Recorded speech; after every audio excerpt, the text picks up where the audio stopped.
need to stand out of your way. Hello, everybody. Welcome. Melanie Palmer is the owner and principal of Palmer Consulting, a fundraising consulting firm specializing in grants, fundraising, leadership development, board development, which is what she is talking about today, and organizational management. Having raised millions of dollars for nonprofit organizations, both as a staff member and consultant over the last 13 years, Melanie is a visionary nonprofit leader who loves the big picture, executes the small details, and wants everyone at the table. She is committed to the elevation of the grants profession, the empowerment of young professionals, and the maximization of everyone's unique skills. Melanie serves as the current president of the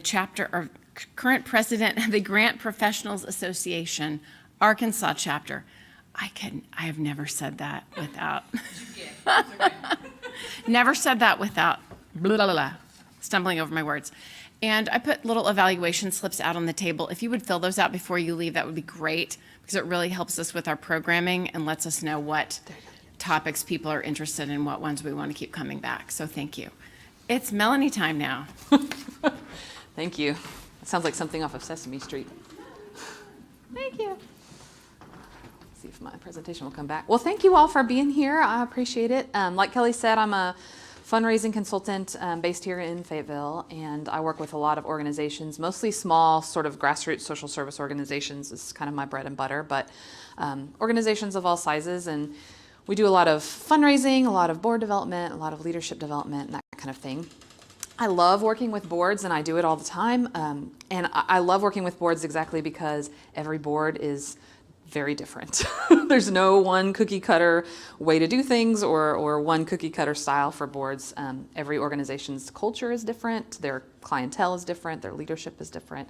And so I find that fascinating and wonderful because I get to meet all kinds of different people who do things different ways, which is cool. So, but there are, I think, some things that kind of effective boards have in common usually. And so when Kelly asked me to talk about boards, I just thought we would kind of cover some of those common things. But I'm pretty interactive, and so I'm hoping this will kind of be a conversation between us, even though Brian says I have to wear my mic and I have like this booming voice going on. I'm hoping that we can just kind of talk about what's on your mind and what you want to get out of this for your own boards or what you just are here to learn. So I'd kind of like to start with that. I know we kind of met each other a little bit before we started, but I would love to just introduce yourselves and just tell us, the rest of the group, who you are and then what you're wanting. Besides, I assume you have an interest in learning about boards, but beyond that, kind of what specifically are you looking to learn? So can I put you on the spot, Cortez, to start us? Sure. Hello, everyone. My name is Cortez McCraney. I'm from Memphis, Tennessee. I serve as Director of Fellowship of Christian Athletes at the University of Arkansas. Our vision is to see the world transformed by coaches and athletes through the influence of, see the world transformed by Jesus Christ through the influence of coaches and athletes. I am here today to learn. I want to learn from other organizations. I love learning outside of my context, and so I'm also here to learn about boards, but also to brainstorm and kind of get other ideas from other people doing it. Awesome. Thanks. Welcome. Hi. Sorry I'm late. No worries. My name is Mary Thompson. I'm with Appleseeds. We're both with Appleseeds. Our mission is to inspire healthy living through garden-based education. So we work with kids all over Northwest Arkansas to connect them with fresh food, teach them how to cook it, and give them access to high quality. And Awesome. we're here to talk about how we expand our boards. That's been a relevant topic lately of, putting more intention and direction to how we expand our board. Awesome. I'm Beth Hall. Professionally, I'm a photographer and I specialize in corporate work. But I also serve on the board at Appleseeds. I'm recruitment chair, and I think one of our goals this year is like putting something in place for recruitment and also diversifying the board to really represent the community we serve. Mm-hmm. Okay. Awesome. Thanks. Thanks for being here. I'm Sarah Lewis. I am the Executive Director of Oxford American, a literary project that does multimedia, quarterly magazine, short films, number of editorial projects that explore the complexity and vitality of the American South, recognizing that most of the South has media deserts, so they are not seeing stories represented about themselves or their communities within the broader media landscape. And I am interested in being here because we are currently growing the board, and I come from a literature, English PhD background, and so this is a little bit outside my sphere of knowledge. So even though I'm actively doing this, I think it would be great for me to have a 101 on some of the basics of boards. Awesome. Welcome. My degree is in English too. My name is Xiaoyan. I haven't served any non-profit boards yet, but I'm curious about it and have an interest about the non-profit organization because our family came to America for several years, and when in our country, I don't know any non-profit organization around us, but when we came here and I saw so many non-profit board here, and we also get some benefit from them. So I want to know something about it. Awesome. Yeah, thank you. And wonderful that you're here as a potential board member wanting to Yeah, I have two learn. kids, and yeah, they sometimes will have some event or involved in something, and I'm perfect. Yeah, wonderful. Well, welcome. I have 2 small kids as well, which is what I spend most of my time doing, chasing after them. They're 6 and 3 and keep me busy. Okay, wonderful. So I love that we have kind of a mix of executives and board members and potential future board members, which is awesome. So here's kind of where I thought we would go today, just looking at kind of the purpose of a board of directors. I think a lot of people, if you're in nonprofit work, you need a board, but not everybody is super clear on why, other than you need somebody to sign off on stuff. So what is the purpose of a board, of an effective board? And then we're going to talk about fundraising specifically, what the board's role in fundraising is and how to support that.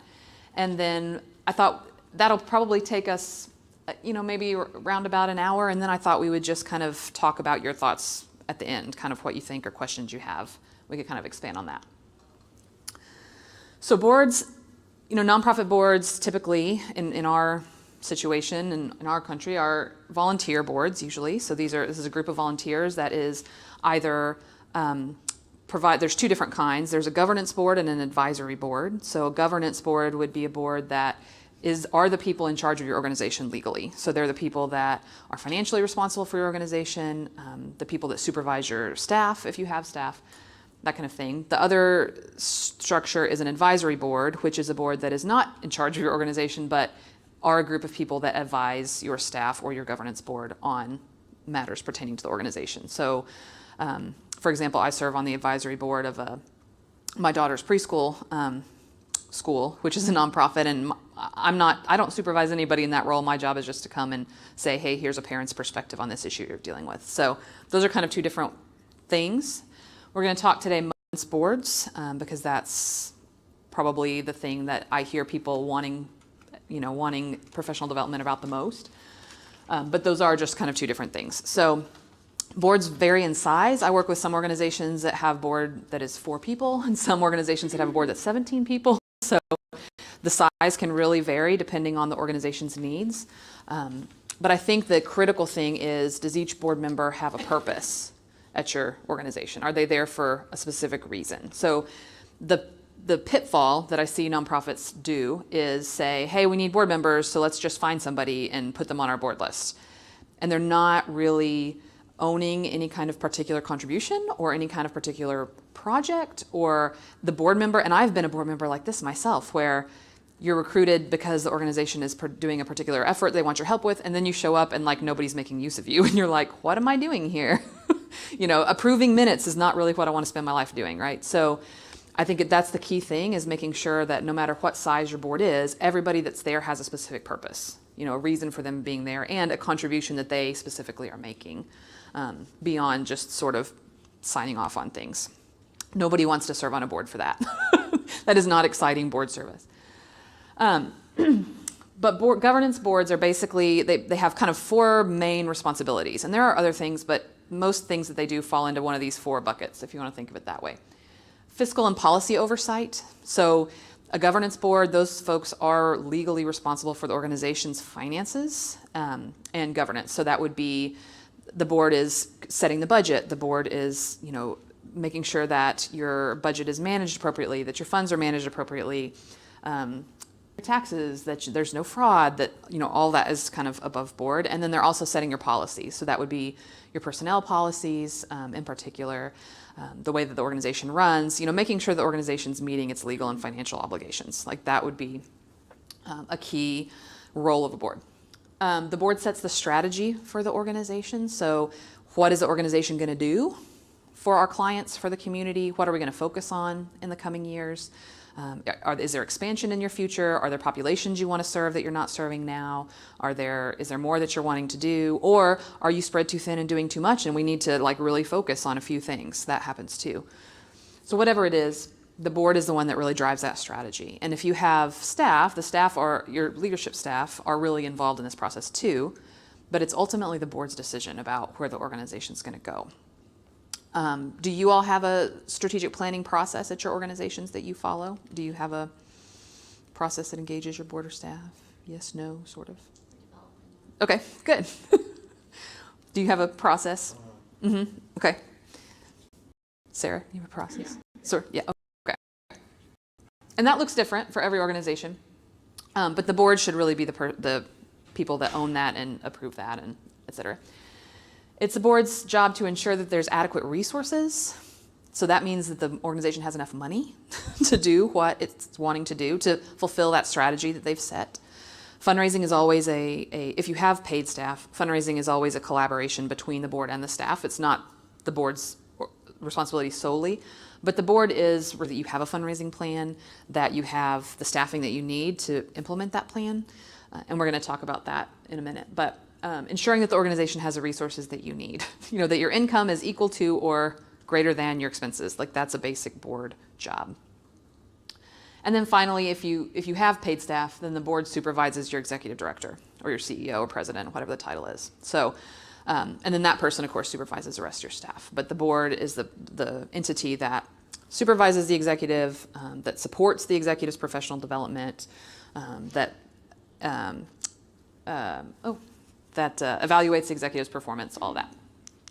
Oh, goodness. Are you going to come back? Maybe. There you go.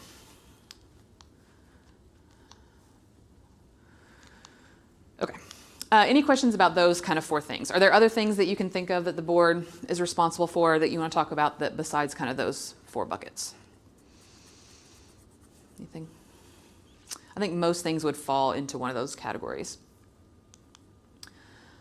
And then this is the critical thing about boards, is that the board should represent all the communities that you serve, right? So the board should look like the people you serve. They should be from the same communities, the same neighborhoods as the people you serve. They should have some sort of personal connection to your mission.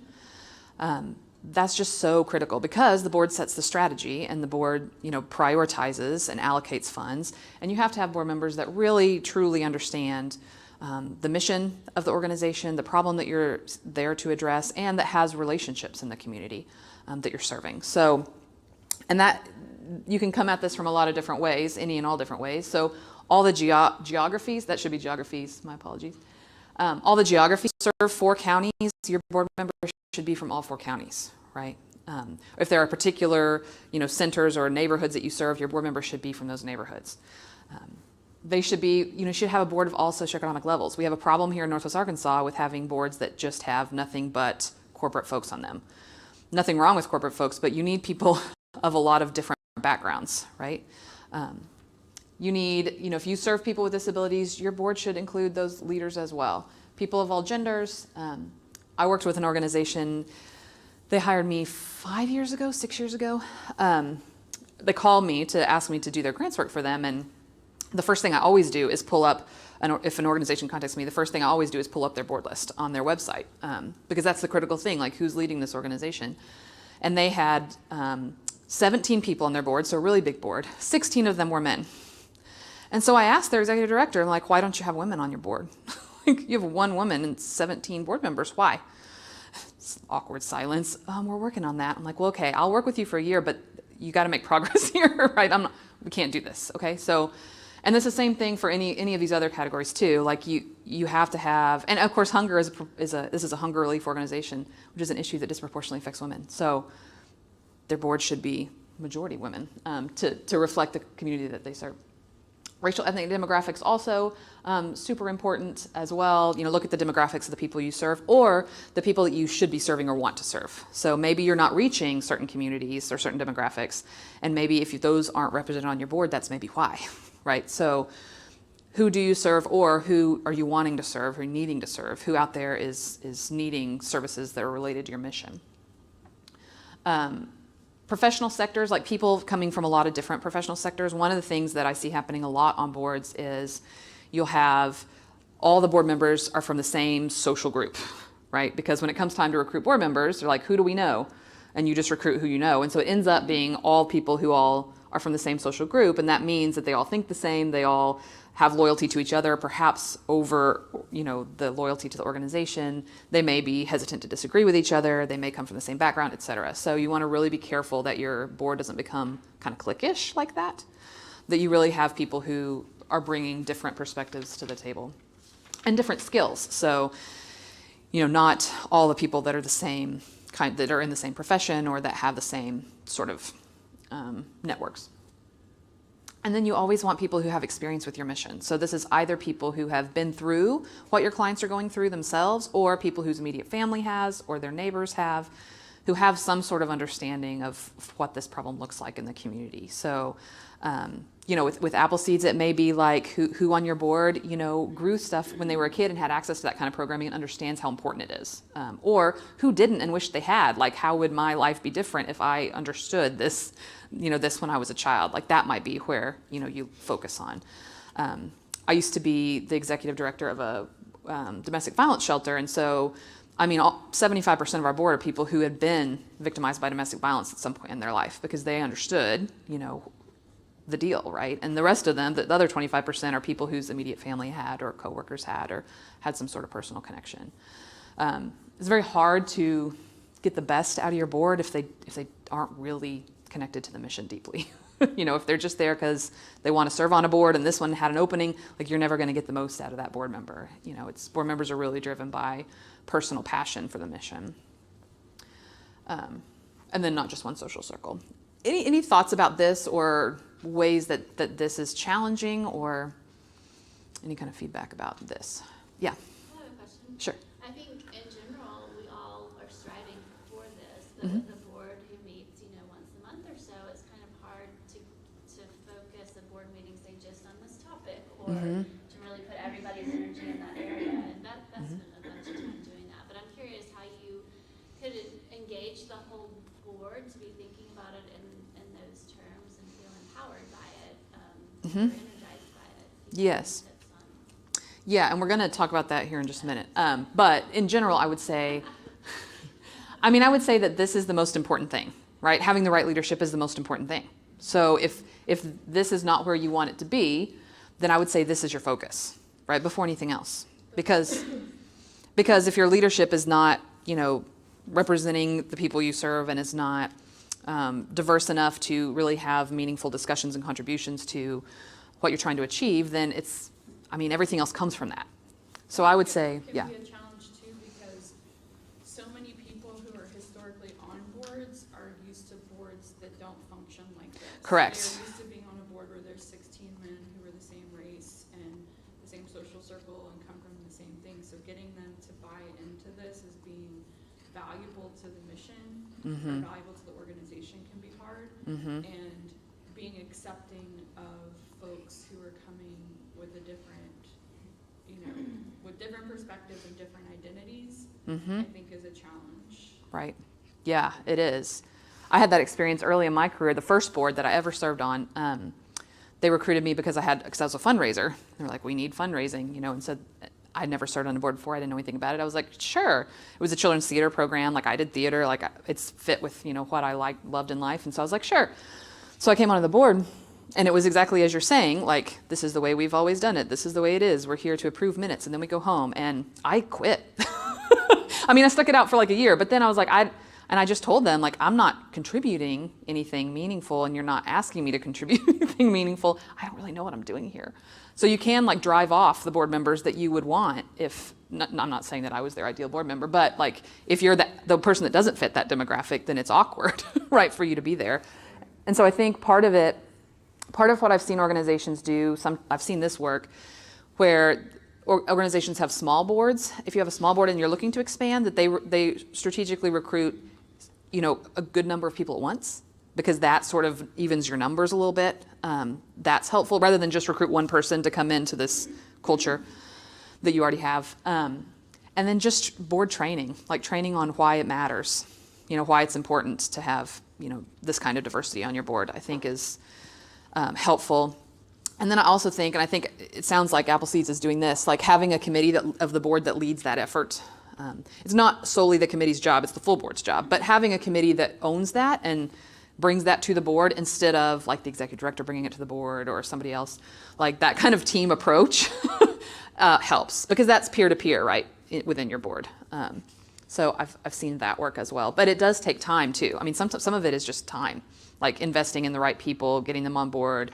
If you're a staff person, then really heavily investing in those board members who are the kind of board members you want in the future, like heavily investing in their involvement, cheerleading them to the rest of the board, like that makes a big difference too, just the time that you invest in them. Instead of just inviting them to a board meeting and be like, hey, you're here, good luck. Does that make sense? Yeah, and what you're talking about is a culture change, which you can't just do overnight, right? I mean, that takes several years to do. Board term limits are also awesome. So if you don't have board term limits, like that's your opportunity to bring new people onto the board and roll some others off. Which is not to say that any individual person who might be part of that dominant demographic is not a valuable board member, but you just need the diversity on your board. I serve on the board currently for the Grant Professionals Association. So we're a national organization of grants professionals, and there are chapters throughout the country. And so we have an Arkansas chapter that serves the state and part of Oklahoma. And it's definitely the culture amongst, like in GPA nationwide, for like all the GPA boards to be like middle-aged, white, straight, cisgender women who've been doing it for 20 years. Like that is the demographic of our industry. And all the boards are usually that demographic. And so when I took over at GPA as their president a few years ago, our board, there were only 5 of us, and we said like we needed this to happen, right? We need different generations of people here. We need different, race, ethnicity of people here. Like we're just too homogenous to really appeal to all the people that we want to enter our profession. Like we want students to enter our profession. We want other people to enter our profession. And so what we did was we went out and we recruited a bunch of college students to serve on our board. And our national office was like, what are you doing? The college students had no experience in grants, right? We trained them, and there were students that wanted a career in nonprofit administration. So they were interested, this was kind of their career path. We're like, those of us who are consultants, we're like, we'll give you some paid work in the profession, we'll train you, we'll do it, and this is what we need from you. Like we need to reach other people, and especially young people. Like we have a focus on recruiting like the next generation of nonprofit professionals. And it's worked beautifully. I think the first year we doubled our membership, and the next year it grew like 75%. Like it was, and now the national office is like, well, what are you doing in Arkansas? But it's the same thing, right? Like we just had to decide, like this is where we're going. And so sometimes I think it's you have to think outside of like your box of what you consider to be a board member, right? Like we have this preconception that, okay, we're going to get like a rich corporate board member. Like that's what we need for our board. And in my experience, that's not the recipe for success. And a lot of the very best board members that I have ever worked with on boards are folks that are not sort of that stereotype, right? Folks that have not served on a board before but are super committed to the mission, who have networks that have not been appealed to or been engaged in nonprofit work. I mean, I've seen like a lot of magical things happen. So I think we just need to rethink like, what is our board qualification? And are we projecting like when we talk about who's qualified to serve on our boards, are we inadvertently attracting that kind of board member because that's what we're projecting, right? Or are you going to Rotaract on campus and saying, hey, we need to engage college students, like we need some board members who are college students, who have you got, right? So sometimes it's just thinking about how to recruit folks that would be good board members. How do you, Yeah. You may get to this, like, Mm-hmm.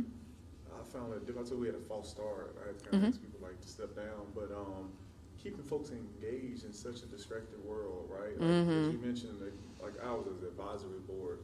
Most people, like, they're volunteers, and so Yeah. they have other things, they have kids, their own careers. And obviously, like, they're for the mission, you got to pick the right people. But I found it very difficult. Well-meaning people that love what we do, but it's hard keeping them engaged. Especially, we tried the whole once a month thing, but it seemed like it was way too much. And we lost engagement. But I'm just curious, will you talk to that, or like, how Yes. especially with all the different types of people? Because I was trying to get black, white, male, female, different demographic, but it was just so. And I get it's gonna be hard, but it's so challenging when you have all these different. Because we're pursuing diversity, but it gets harder and harder to meet that consistently based on all the different schedules and commitments and time and all that. Yeah, and I am going to talk about that. Okay. That's a great segue, actually. So the question is, and this is kind of the first question, what do you need your board to do? And this sounds like a super simple question, but a lot of organizations don't come at it this way. Like, they just think we need board members who's a good person or who has some skills. But what specifically do you need board members to do for your organization? What tasks do you need them to do? And to your point, I mean, this is job number one, because you want to find people who are excited that thing, whatever it is. So when I was at the shelter, for example, we needed, when I took over as executive director, we had kind of a rocky relationship with Rogers PD, which was the police department in our jurisdiction. And as a domestic violence shelter, like, our emergency procedures are really dependent on cooperation with law enforcement. And so I recruited one of their captains to our board. And I just told him, and our organizations did not like each other. I just told him, like, look, we need to play in the sandbox nicely. Like, I need somebody who can help me, like, build this bridge, and, like, we need somebody to come in and really look over our emergency procedures, our evacuation procedures, what happens when we have a bomb? How do we ensure safety when we have to evacuate for fire? Like, what's our active shooter plan? And we had those plans, but, like, they were a little outdated. Like, we needed somebody to really look at this. Well, obviously he was all over that. He's like, yeah, that's what I do. So I didn't have any problem, like, getting him to do that, right? It's what he does. So that's like, what do you need your board to do? We needed a board member who could help us network amongst all the different municipalities in Northwest Arkansas. So, like, how do we build relationships with mayor's offices and with legislators and all that kind of stuff? Well, we recruited a board member who had a history in politics. He was like, yeah, he's like, all these people are on my normal route. You can just come with me and I'll introduce you. Great. That was his sole job, like, to take Melanie around and introduce me to people, right? And he was happy to do that. It's already what he does. So I think, like, number one is just thinking about specifically what you need a board member to do, and then finding someone who's really passionate about doing that. We had an awareness campaign that was called the Silent Witness Campaign, where in October for Domestic Violence Awareness Month, we had a public marketing campaign for people who'd lost their lives to domestic violence in Arkansas the year before. And so we connected with a woman who was a marketing professional whose sister had been killed by her husband. Well, obviously, like, that was her baby. Like, that was deeply important to her. And that was her project. So I think finding the right person for whom it's not like just one more thing on my to-do list, but like, this is the thing I need to do in my life, right? And someone who has that deep emotional connection to what you're doing and the skills to want to do it. I think that's really, like, number one. So what do you need your board to do is kind of the first question for you. And that could be like, what does your staff not have the skills to do? So especially if you're a small organization, like, what are the kind of the holes in your staff's expertise? So I'm always amazed at how in the nonprofit world we expect executive directors to be experts at every single thing, right? You're a marketing expert, you're a PR expert, you're a human resources expert, you're a strategic planning expert, you're a fundraising expert, which is stupid, right? I mean, nobody could possibly have those skills. So, what skills does your executive have and which ones do we need to supplement, right? And that may be a way that you think of what you need on your board. If human resources is not your background, like, you need a human resources expert on your board. And that their task would be, to comb through your personnel policies, to be the person that you're going to phone a friend when you have a tricky staff situation, which happens all the time, right? Like, who's going to be that person? What do you need them to do? So here are some examples. These are just examples, but this is the kind of thing you might think about. So are there specific networks or demographics or communities, this is going back to having a diverse board, that you're not reaching now that you need to reach? you know, who do you put on your board to help you reach those? And you're looking for a community leader. You know, you're looking for someone who's well connected. You're looking for someone who's willing to make introductions for you. And you're looking for someone who can tell it to you like it is, right? You're not serving our community because you do this, and that's not appropriate for us. Like, you need somebody who's going to be honest with you about that. You might need somebody to represent the organization at events. I always like to have a board member who loves to stand up in front of people and accept checks and smile, right? Because if you're an executive director, do you want to go accept a check presentation at 7 o'clock on a Wednesday night or at 8 o'clock a.m. service on Sunday morning? Do you have a board member who could do that for you so that you don't have to work 50 hours a week, right? Is there a board member who could represent the organization and do that for you?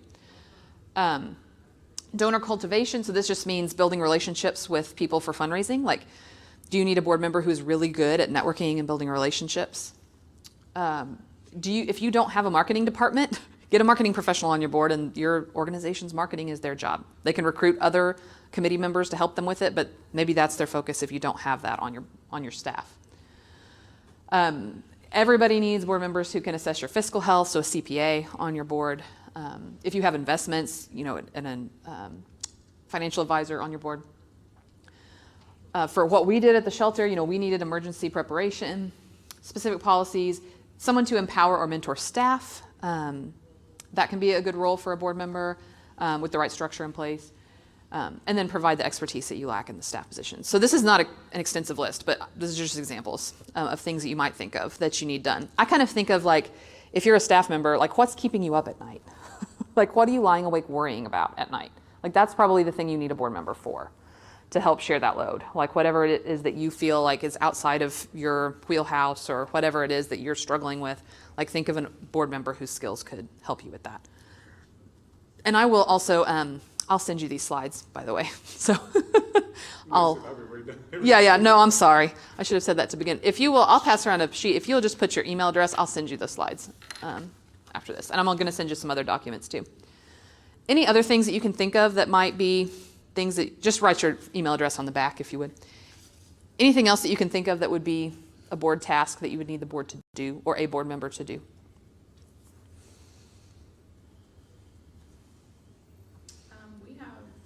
One thing that we looked for is someone to review, like, intellectual property contracts, or any kind of contracts that you make with contributors or third parties can be helpful. Yeah, for sure. Anything else we can think of? Thank you. You may probably be included, but our board help with interviewing new staff, onboarding.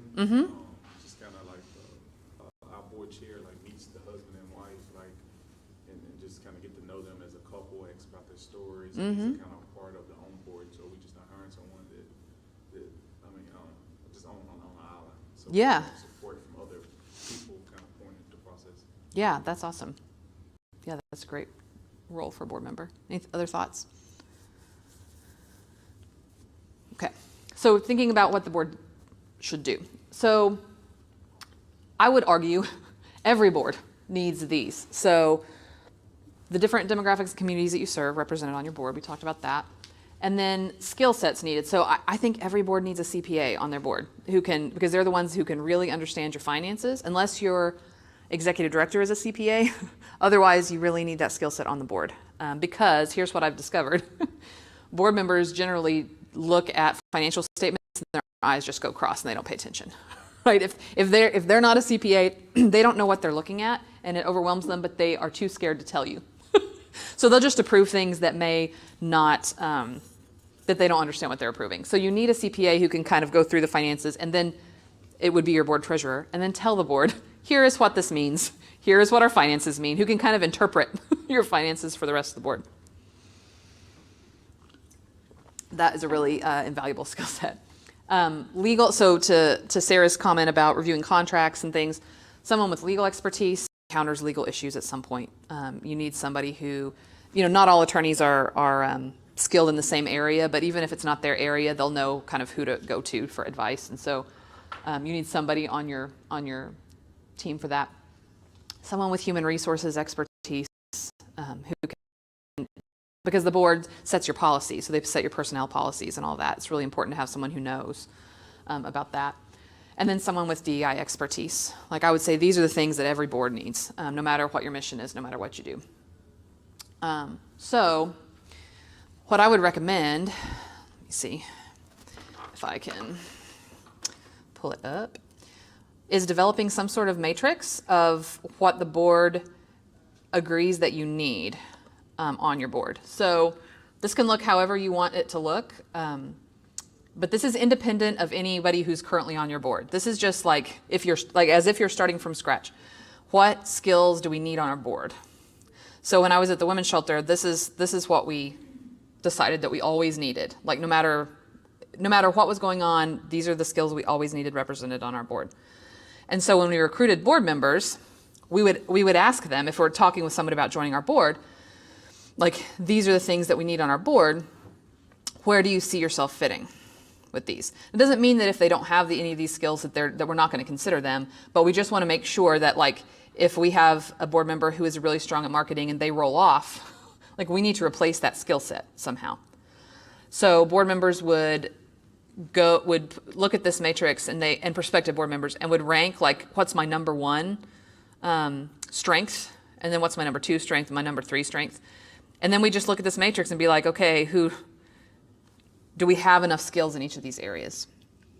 And then when we go to assign people to like committees, I mean, these folks are our fundraising committee, right?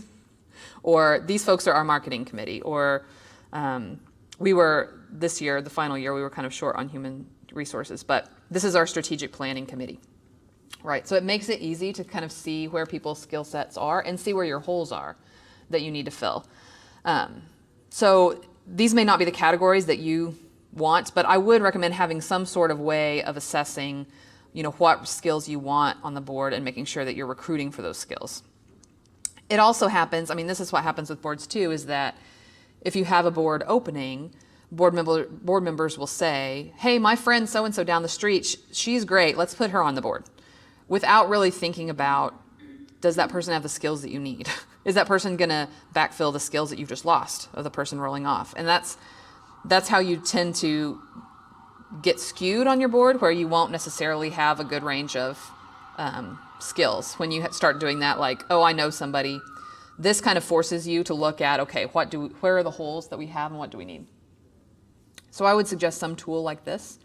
And it could be a lot of different things. And then we used to have a separate tool, in addition to this, a separate tool about the demographics of the board. We had, for example, domestic violence is an issue that disproportionately affects Black women. And so 25% of our board were always Black leaders by policy, right? So we had kind of a separate thing of, okay, here are the demographics of the board, and whoever's rolling off, how does that affect our demographics, and then how do we need to backfill that? So I would recommend something like this, just to ensure that you're being strategic about it. Does anybody use a tool like that, or kind of a list like that, or something like that you want to share, or that has worked for you?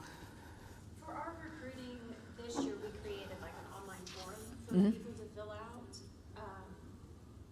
That is much better than what we did, so it kind of gives a little inspiration on like how to improve that, and how to really, instead of people just writing down what their strengths and weaknesses are, like that's really cool to maybe do something like that. Yeah. To it. Yeah. And I think it also helps when you have multiple people that want to join your board and you have to make a decision. Because if you don't have this, then it just becomes like the board doesn't like me as much as they like that other person who got voted on. But if you have something like this, you can say, well, like we really have to have somebody with PR background because that's the skill set we don't have. And that takes the personal issue out of it. And I always like to have board committees that include non-board members. So the board committees would typically be chaired by a board member, but maybe your public relations committee is made up of other folks too, and that way you have a committee of folks with that skill set, and then when you have a board opening, you kind of have a ready-made group that you can draw from. And it also gives you time to kind of test them out, right, to see if they're going to be engaged before you commit to them being on your board. Like, what if a board member, what we've been kind of taught is like finding people to help raise funds. It seems like we want everybody to be able to raise funds, but I found that some people just not good at that. They have other skill sets. What would you say? Because even my board chair, he was like, man, we need folks with a Rolodex and get to know people in the community. It just seems like there's so much emphasis put just on the fundraising piece. What do you say to that? Yeah, we're going to cover that in just a minute. You're just like rolling with, he's just like outlining the presentation. I love it. No, you're good. I'm so interested in this, so I'm intrigued. You're good. So, I mean, all board members should fundraise. I mean, your board chair is right, but not all of them do the same thing and fundraise. So we're going to get to that in just a minute. But I recommend having some sort of tool like that, and like having your board identify those things, kind of irrespective of who is on your board or who is wanting on. Just kind of an objective, like these are the skills we need. And then sometimes it's in addition to those things, which you always need, like, are there current situations in which make it necessary to recruit a particular kind of person? So for example, lots of nonprofit boards been recruiting health professionals during the pandemic, right? Because now we're dealing with this whole other layer of things. If we're not a health organization, we don't know this. So a lot of organizations been recruiting health professionals. Or if you're doing a special project, like are you launching a capital campaign? Well, you need board members with capital campaign experience then. Or are you expanding services to a new geography? Maybe your board becomes heavy in people from that geography because that's going to be a big effort that you're going to need help with. So sometimes like a temporary situation might necessitate a particular kind of board member. And that would be specific to what's in your strategic plan. So that's just something to consider. And then I work with a lot of organizations who tell me, you know, and it's always, I mean, I'm a fundraising consultant, so it's usually related to fundraising. Like my board won't fundraise, they won't do this, they won't go out and raise money, I'm just all alone, they expect me to do it all. And I ask them, what does your board onboarding process look like? Well, we don't have an onboarding process. Okay, well, what kind of training do you do for your board in fundraising? Well, we don't. Well, this is why, right? Not to throw the ball back at you, but this is why. I mean, board members like to pretend that they know what they're doing because they're the people in charge of your organization. They want to help. They want to project, you know, competency in all areas. But your board members do not necessarily have any idea what they're doing when they join your board. You know, they have skills that are applicable that you need, but they don't necessarily know how to run an organization. They don't know necessarily about your organization, about your culture, about the way you do things. They don't necessarily know anything about fundraising. Unless you have worked as a fundraiser, you probably don't. So you need a really thorough onboarding process. So the best onboarding processes that I've seen involve board members being really strategically recruited, like we've been talking about, and then having like a half-day retreat where that is mandatory for board members if they're going to serve on your board, where they get to meet the rest of the board. There's some team building involved, so like they feel part of the group. You're helping them, you know, meet people. They're getting trained on your mission, on your organization, the way you work, your board processes, you know, all that kind of stuff. And then I've seen a lot of boards have success with pairing a new board member with a tenured board member, like as a buddy system for their first year. Like this is going to be your board buddy. And the experienced board member then kind of takes that person under their wing and like make sure that they're plugged in and they're understanding things and like they're understanding their role. And then also for the new board member to spend a lot of time with your clients. Like find a way for that person to come to your programs, to, you know, have a hands-on approach because they're making decisions for your programs. They've got to understand what they are, right? That's not necessarily something board members have to do forever, but at first, especially just as they're getting oriented, like to understand. And that's a lot of time for new board members. I mean, if you have trouble getting your board to show up to a monthly meeting, that may sound like a lot of time, but I've actually found that the opposite happens. Like when it is a significant investment, board members take their job more seriously, right? How long would you consider is a good amount of time for that whole process? I think Someone feels fluent with the organization, knows their role. I think it's a year before board members are really effective. Yeah. Now they can help you in that year. It's not that they're not helping you, but I think like it takes a year to kind of for them to really understand what's going on. I think if we're able to be intentional about planning that whole year as like an onboarding year, Mm-hmm. then it kind of helps clarify. Yeah. Yeah. And to your point about like how do we get people engaged when we're in this distracted culture, I think if the work is meaningful and having a thorough process communicates how important their role is. If it's just like, hey, show up at this Zoom call once a month, it's like you're sitting there thinking, am I really important? But if it's like, hey, we're going to partner you with an experienced board member, we're going to train you in our organization, we want your feedback on our program, like then they understand the gravity of what they do and people are actually more likely to be involved. And it's ironic because it's a greater time commitment, but I think that gives weight to their role. And so I think you'll recruit board members who are really serious about it. You know, if someone's kind of on the fence about whether or not they have time, they might look at that and say, I don't have time. And you're going to really winnow it down to people who are really committed. and really take it seriously. And because, like, the more that you feel part of the team, the better your experience is, right? The volunteer experience, like the better your experience is if people are investing in you, in your growth. And so I think sounds ironic to say requiring more time of them will give you better recruitment, but I've seen that it really does happen that way. Yeah. And this would be something that you would talk with people about while you're recruiting them, right? I mean, this would not be something people would learn once they've been appointed to the board. I mean, you would talk with them about this is what it looks like, so that they know whether or not they can make that commitment. I'm curious, with that, say it's 1 year to onboard, what would you think the monthly time commitment would be? Like, because that's often a question. Yeah, I think for the initial like event, I mean, like the half a day, that would be like maybe 4 hours on a day. But I would think, aside from just general board service, like stuff specifically to onboarding, I would say maybe 4 to 6 hours a month. For the first year. On top of like your regular board meetings and like your regular board stuff. Yeah. One of our thoughts on bringing new people in was to have, like, to say they come on January, but we let them know in October, and then they come to a couple of the meetings. You know, kind of partner and just watch and witness the board work together, and then leave. Is that, like, what are your thoughts on that? Yeah, I think that's great. And board members are more likely, you know, people like to be part of a group.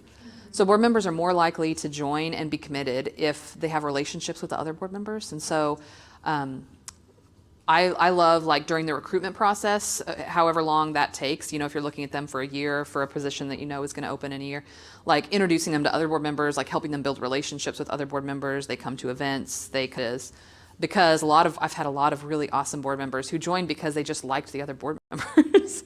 They're not people that they knew before, but they're like, yeah, this seems like a great group I want to be part of. And so I think the more you can kind of build that community, the better. Which is another argument for having active committees and putting people on the committees, because then they work alongside them and they know. Yeah. And then I think also if being on your board is a privilege that people work for, that's really where you want to be, because then you're going to get the best of the best and people are going to feel they've earned their spot on your board, instead of just like, hey, we have an opening, we need somebody to sit in the seat, will you do it? Like, hey, we're going to have an opening in a year and this is what we're looking at. And, you know, if they feel like they have put in their service and kind of worked their way up, then they're going to be more likely to be committed.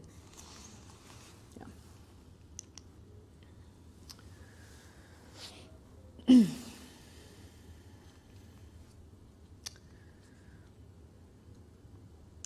Come back. Let's see. And then I also am a big believer in a board contract. So do you all have board contracts? Those of you who have boards? Yes? Okay. So I like in the board contract to outline specifically like what the board will do, what the expectations are. This is a really big one because I talk to a lot of people that are like, I can't get my board members to show up. They just won't even show up at our meetings. And those are board members that need to roll off, right?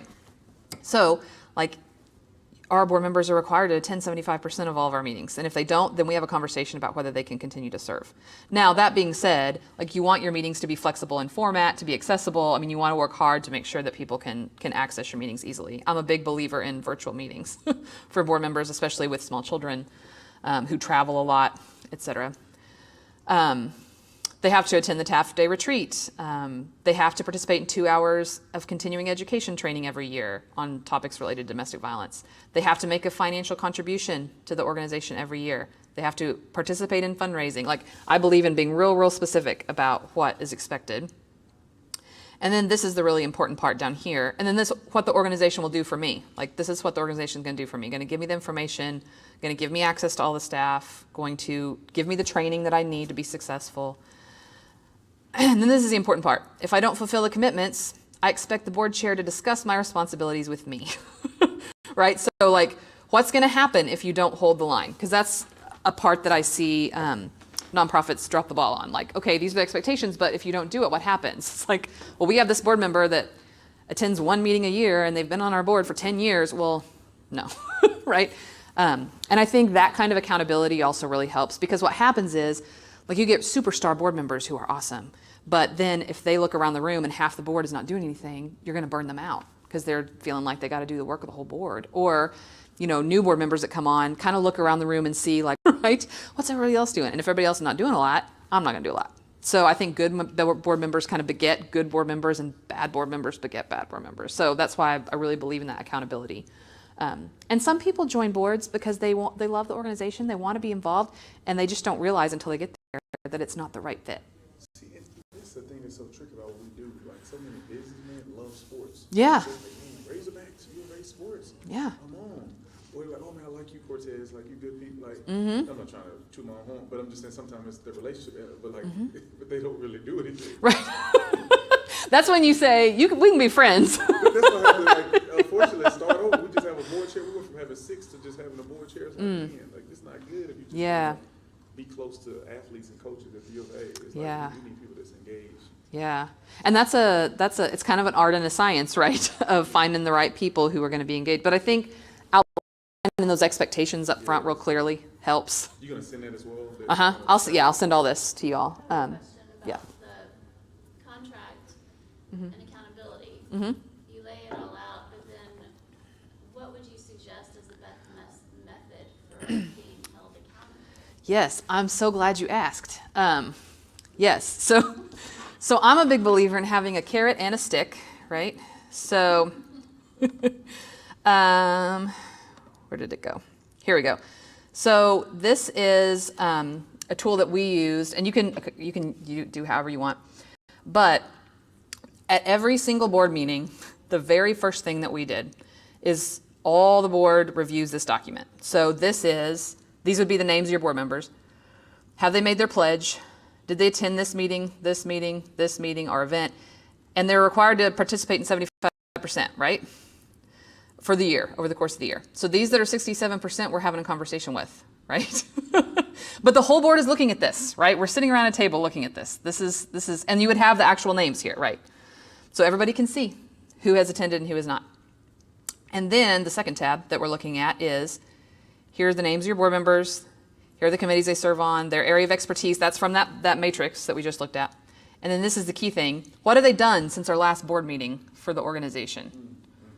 Right?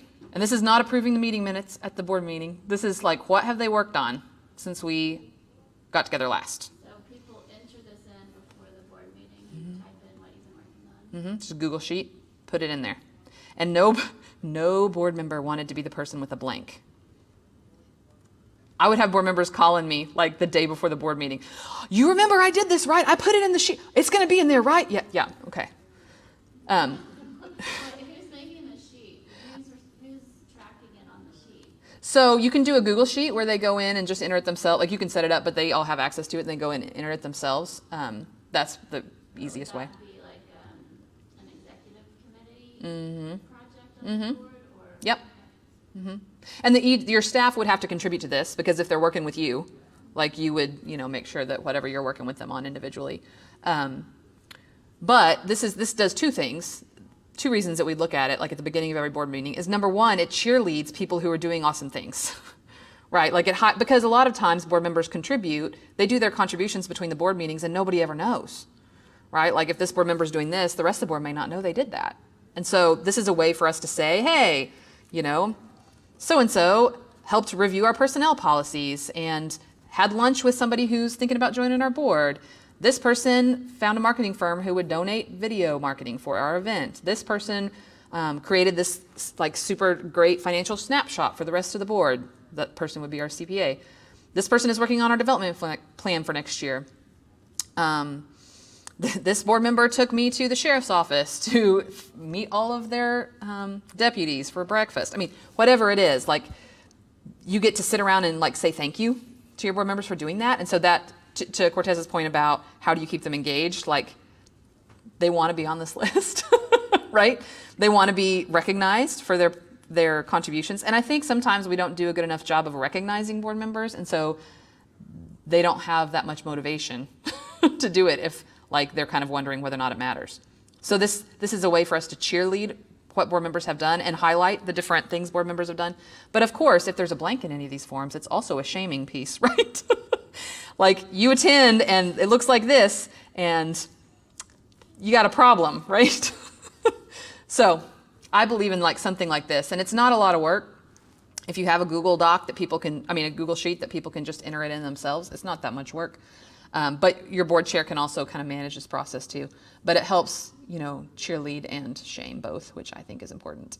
I can see that also being a teaching element for Mm-hmm. new board members to Yeah. see what people are doing in between and to Yeah. say, oh, well, they made a phone call, maybe I should. Yes, right. It's a great, fast way to communicate all the different pieces that have been happening over Mm-hmm. the last month, Mm-hmm. before the meeting, because we do reports, but I think that's a great way to see it ahead of time, and then if you have questions, it helps. Yeah. And I usually let board members talk about this themselves. Like, we had to put a time limit on it, so our whole board meeting is not this. But like, give a 20-second spiel about this, and they would just take turns like talking about what they did, and that was empowering for them as well. And it's a great way just to highlight like all the different ways board members can contribute. And if you're a new board member coming into this, to your point, you're like, oh gosh, all right, what am I going to do between now and next meeting, right?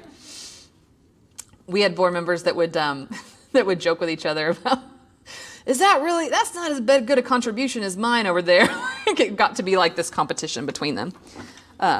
Who's going to do what?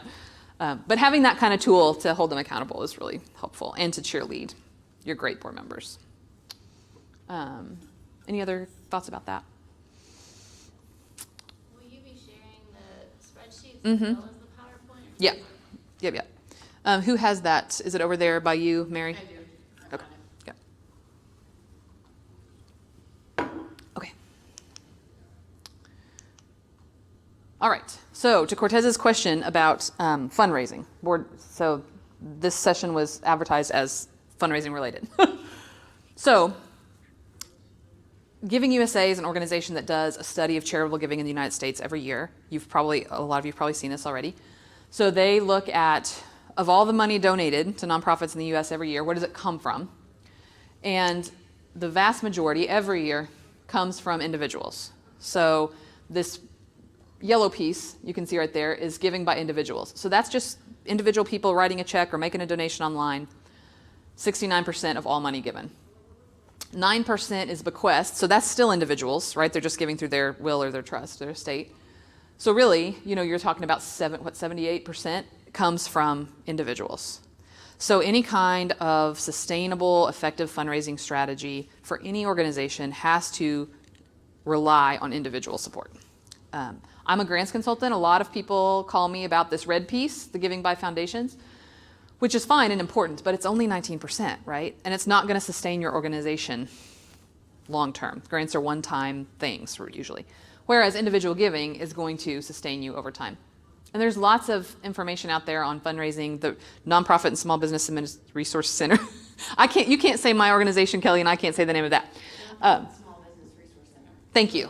NPSB. NPSB at the top of the stairs has all kinds of awesome resources to help you develop your fundraising plan. But I wanted to just touch on this, that fund individual donors. So what is the board's role in that, and how do you get them to engage with that?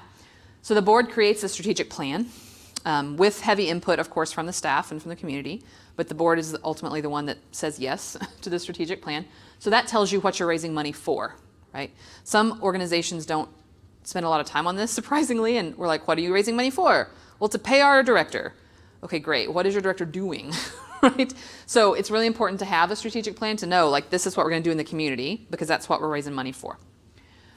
Once you have a strategic plan, then you have a development plan. There are a lot of great resources in the NSRB at the top of the stairs out here about creating a development plan, but that's a fundraising plan. So what kind of activities are we going to do this year for fundraising? What amount of money do we expect to raise through those activities? And that amount of money should equal your budget, at least equal your budget. How are we going to pay for what we do? If you have earned revenue, then that's going to be part of your development plan, but also philanthropy, so raising money from individuals, corporations, foundations, secondarily.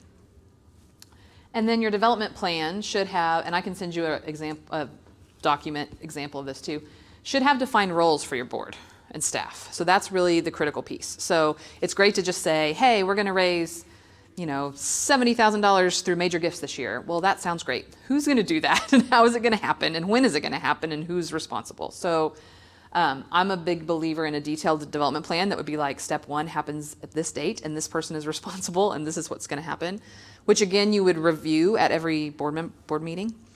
But you would be defining the roles of your board. And the role of your board can be a lot of different things, which we'll talk about in a minute.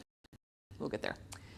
And then finally, you need the resources to manage your data, meaning you need a donor database, software, subscription. Spreadsheets cannot do what you need done. So you need to invest, if you don't already have one, in a donor database. So this is kind of the process, and then you implement your plan. This is like the highest bird's eye view of fundraising possible. But Do you have a favorite database? I like Bloomerang is my favorite. I'm not affiliated with any. I'd get no kickback for that recommendation at all, but it's easy to use. Like the interface is easy, and I find that if you're a small organization and there are more than one person that's going to be using it, like there are ones that are cheaper, but they're harder to use. And so if you have staff or board members or committee members who are using it, sometimes they don't use it well because they can't use it. You know what I mean? Like the usability of it is really important, I think. Bloomerang also does automatic wealth screening, so anybody that you put into that will do the automatic wealth screening for you as part of your subscription. It integrates with your email marketing, integrates with QuickBooks if you use QuickBooks. I think it's just easy to use, so that is why I like it. But there's an app is another one that's a lot of small nonprofits use, and also Little Green Light. Neon. Okay, I have never heard of that. Do you like it? We use it because we have both contributed and earned income that Okay. we track together. Okay. So it syncs with those, but our current development coordinator has traditionally used Bloomerang. Mm-hmm. And if we can figure out a way to sync, because people are coming in as subscribers and coming in as donors, Okay. to be able to see everything they've done. Yeah. So it's a little bit tricky with the piece of like whether it's earned or contributed. I see. Yeah. Yes, I can see that would be a challenge. I work with the food bank, the Northwest Arkansas Food Bank, and they have that same challenge for people who donate food versus and people that donate financially and trying to track all that. Yeah, that's interesting. Okay. Yeah. But I mean, you can learn to use anything. You just need one. You need a donor database. Okay, and any kind of donor database company will train you to use their product. So if you're thinking, well, I don't really know how to do any of that, they will be happy to teach you. And most of those donor databases have a subscription level that is relative to the number of contacts you have. So it's usually inexpensive if you're starting out, and then once you grow your database and your fundraising grows, it'll kind of grow with you. So I think it's not too cost prohibitive to get one. Okay. So here, in relation to the board, so you want to recruit the right people. We've talked about that. You have your matrix, you have your skills, you know what you're recruiting them to do specifically. And again, you want to talk to them about what specifically you need done. I was on a board once where we needed a financial expert on the board. Like we'd lost our treasurer, we needed a financial expert. And so the board recruited a financial planner to be on the board. And it took us like 6 months to realize that she doesn't like spreadsheets and she doesn't do bookkeeping.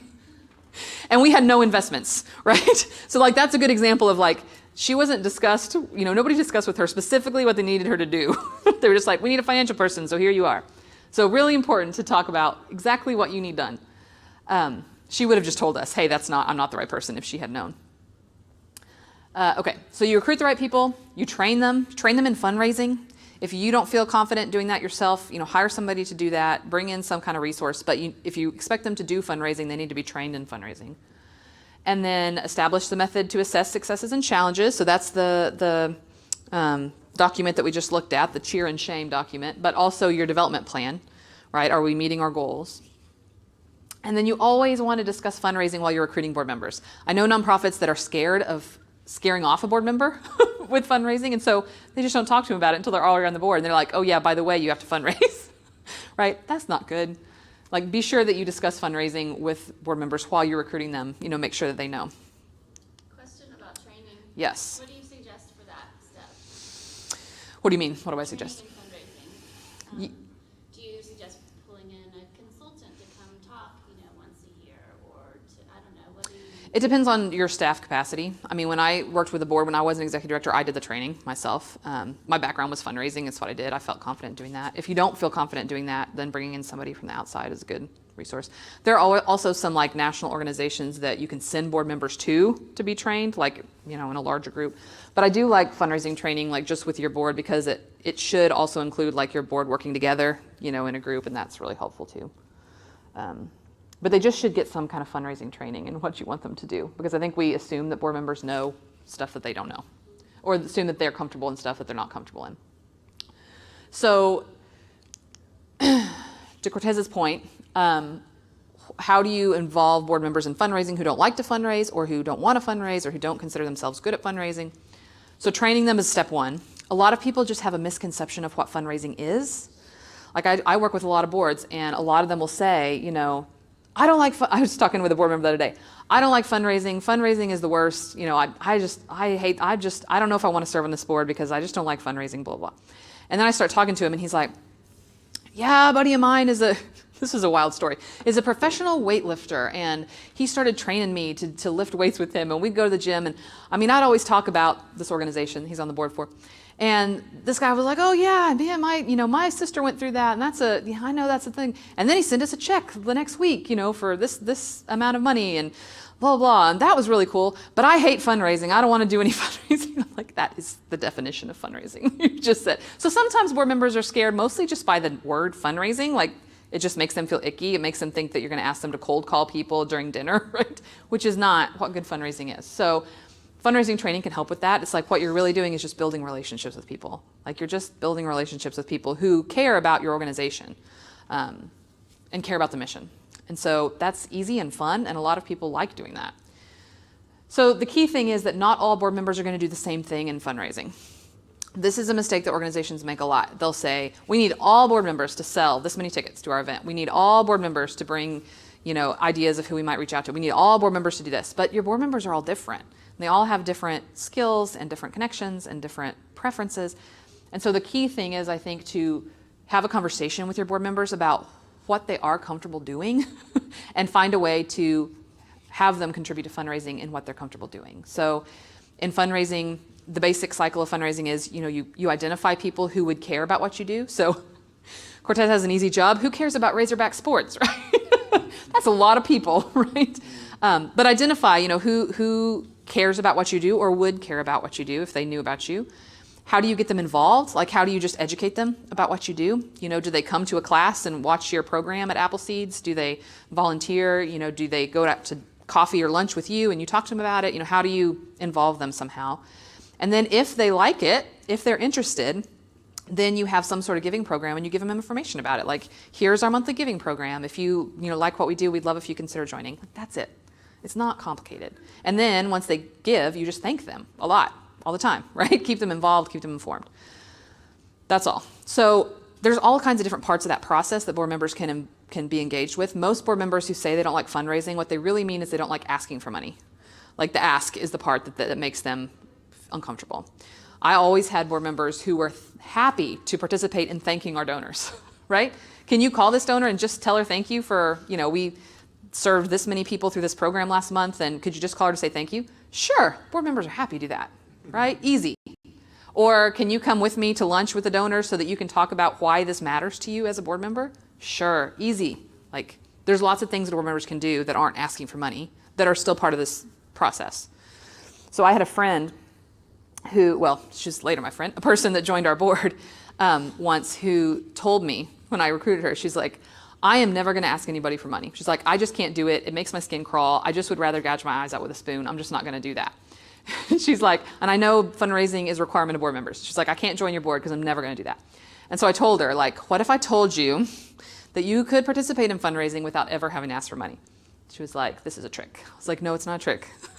She was a longtime advocate. She worked with people who had experienced rape and sexual assault, so as a staff person. So like, she deeply understood why our mission was important and could speak really knowledgeably about the dynamics of sexual violence and, you know, who and how why it happens. And so we had a fundraising event, and we had a woman that had attended who had reached out to me and said that she was interested in getting involved with us, and she was kind of trying to pick an organization to be involved with. And so my friend Jen, the one who refused to ask, I sat her next to her at the event and I said, would you just talk to Deborah about like why this matters? Jen was like, that's all you want me to do is just talk about this? Yes, just have a conversation about why what we do matters. So they did. We had the event. Deborah called me the next day and she said, you know, I've been involved, you know, I've been like looking into a lot of different organizations and I wanted an organization that primarily serves women and this is important to me. And she's like, but I really enjoyed that event you had last night. And man, I really liked Jen. Like she was so passionate. And are there any board spots available on your organization? And by the way, I'm going to send you a check tomorrow. So I called Jen. I was like, you raised this much money. And Jen was like, what? It's like, done, fundraising, right? So board members don't have to ask for money. You need some who will. Like you can't have a board where nobody is willing. Like you need some who will, but not all board members have to. Like they can thank people, they can tell people about the organization, they can volunteer, volunteer at your events, whatever. So there are all kinds of different ways to participate in fundraising if you're not comfortable asking for money. And sometimes that's just a training issue with your board, just helping them understand that and then asking them to do something that they're comfortable doing. And if you're a staff member, that's part of your job, is to ask the board members what they're comfortable doing and then to make sure that you're pairing them with a task that they're going to like doing. Board members just will not do stuff they don't like to do. I mean, they just won't. They're volunteers. They're not going to do stuff they don't like to do. So like pair them with a task that they're going to enjoy. Questions about that? This might come up later, but part of like growing a board that I find so difficult is even when everybody has like best intentions for all of this, it's just that intangible dynamics. Yeah. So one of the things that I have noticed in boards I'm either on or involved in is like the person who writes the biggest check wielding more power within the room. Interesting. And people not wanting to alienate that person. And I'm wondering if you've experienced that or have any advice on how you make like a more democratic board as boards shift more toward these, where it's not a contest about who can give the most, as much as it has historically been. Yeah. Are board member gifts public to the board? I mean, is that like board members share with each other what they've given? Is that how that comes about? Yeah. So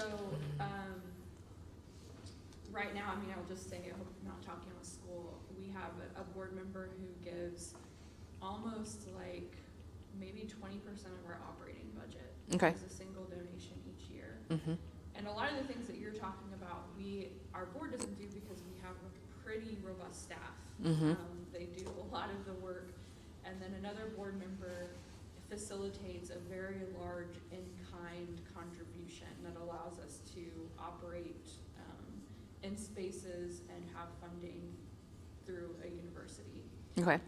So bringing somebody in, I've had open conversations during this recruiting process about fundraising and about give and things like this, but I'm really nervous about people coming in who are not at that level and how that dynamic is going to be. So the person that's giving more wields a disproportionate amount of power in decision making. Is that what you mean? Like they're calling more of the shots because of that? I would say that just sort of de facto has happened. Okay. That nobody wants to.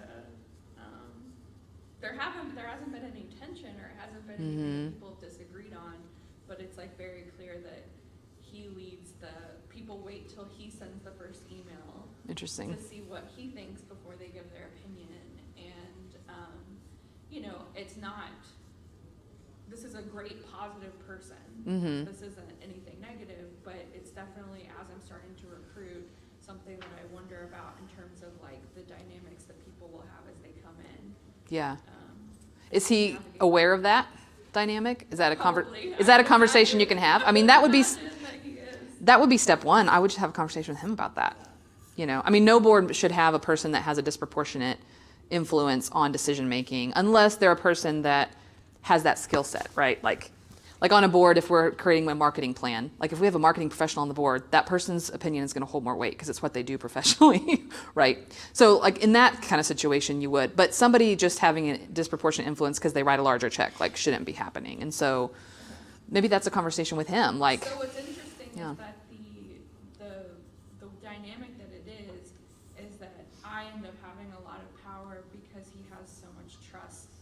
I see. the way the organization is being run. It's essentially like, I have never been countered on any recommendation I've made or anything I've brought up for recruiting.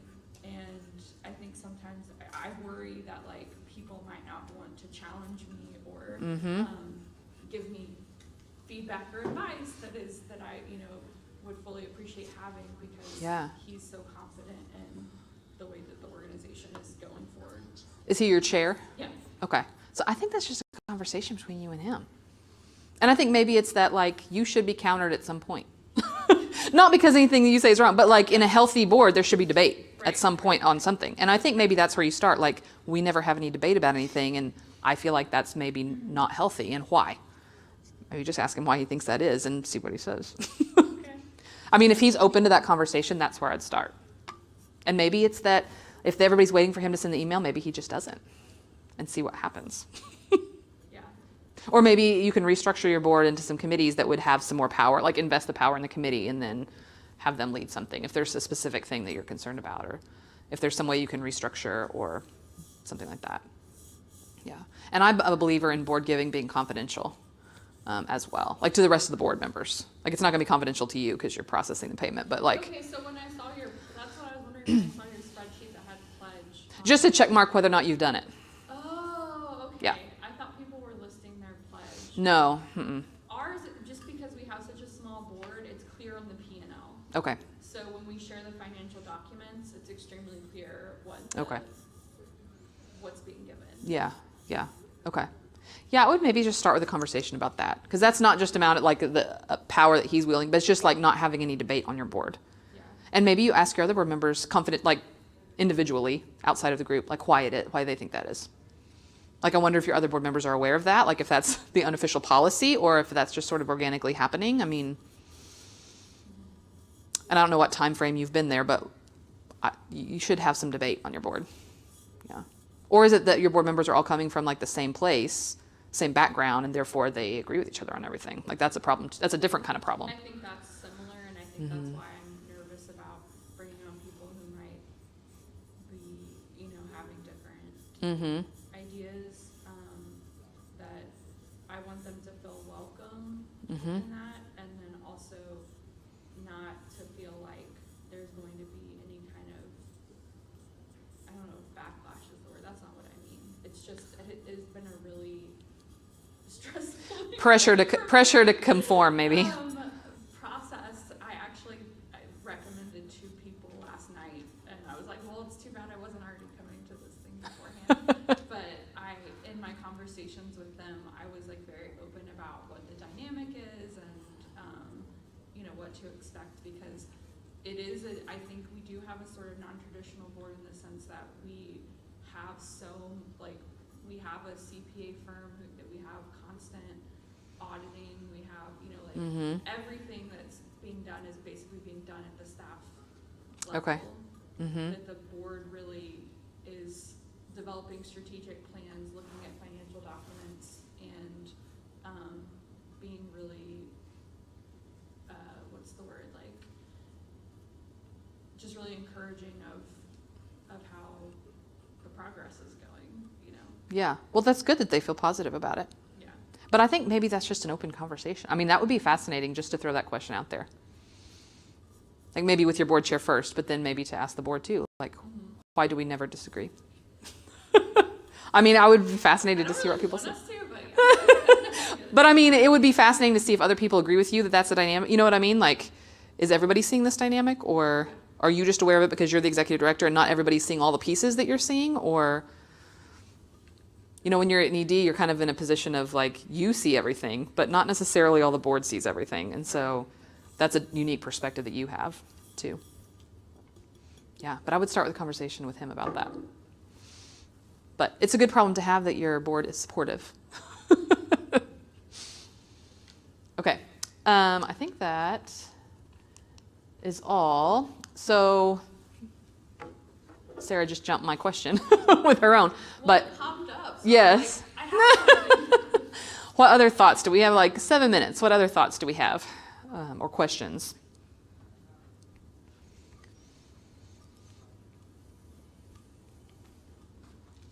I've answered everything you want to know. curious, I know you laid some steps out, and that recruitment was one of the first steps, but it also feels like you need to have some things in place before you're pulling people on. Right. But then who puts those things in place? Your current board. Yeah. And you can bring other people in. You know, if you have prospective board members, you could bring them in and get their opinion too. Yeah. But you do, I mean, recruiting people, because like communicating the expectations is such a critical thing. Like you do need to have those expectations outlined before you recruit. Or the matrix, you know, what are you recruiting for? What skill set? Or just like, so you do create a set of expectations. You have current board members and then you have new board members. So there's, like you were talking about, there's this shift. How does that, I mean, how does that happen? Do you include the whole board to come together for 2 hours and create the contract? Do you put a draft out? Or I don't know. It seems like Yeah. one of those things that is best done board-led, but I'm also curious if that's the standard. I think it's a culture change, right? I mean, you're not just putting some policies in place, like you're really changing the culture of the way your board operates. And so I think you always have to have input from the people who are going to be impacted in order to get buy-in for that. So I think it does have to be a board-led thing. But I always find with boards, like if you come in with a blank piece of paper and you're like, all right, then it's going to be a random kitchen sink it's one of those things, what do people say, that a camel is like a horse created by a committee, right? It's like just random stuff is going to fall into this. So I think maybe just getting board buy-in for like, yes, this is something we want to do. And like, what are the goals? Like, what are your goals in doing this? Is it to recruit a more diverse board? Is it to make the board more effective? Is it to make board members feel more supported? Like, what is the goal? I feel like Beth Yeah. has like fallen into this transition. We've like handed you the old documents and she's creating a new Good. system. And so she's kind of like creating this new system. And Yeah. I just want to make sure that we're doing things in the most supportive way and we have, Yeah. and I don't know if, I think we're doing it, but.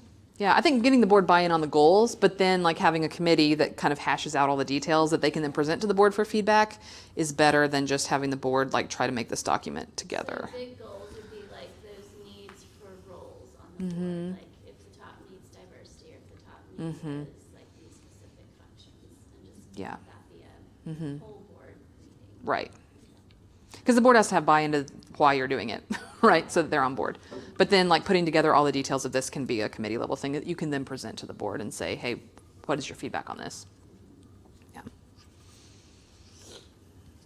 What other questions or thoughts?